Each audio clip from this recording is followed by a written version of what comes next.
الحمد للہ رب العالمین۔ خوبصورت آیت جسے ہمیشہ ہم اپنی زبانوں پر رکھتے ہیں، اور بسم اللہ کے بعد یہ آیات ہیں جو ہم بکثرت تلاوت کرتے ہیں۔ ثناء کامل ہے اللہ کے لیے جو سارے جہان کا پروردگار ہے۔ اس میں ہمیں حمد کو سمجھنا ہوگا۔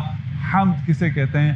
حمد کا ترجمہ ثناء کامل، وہ ثنا جس میں تمام خصوصیات پائی جاتی ہوں، وہ تعریف جو تھینکفلنس، لو، گریٹیٹیوڈ، رسپیکٹ، تعظیم کے ساتھ ہو، اس اعتراف کے ساتھ ہو کہ اس کمال مطلق کی تعریف ہے جو اپنے ذات میں بھی کامل ہے، اپنے افعال میں بھی کامل ہے، اپنے صفات میں بھی کامل ہے۔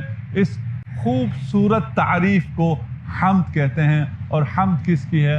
رب العالمین کی ہے، رب العالمین کی ہے۔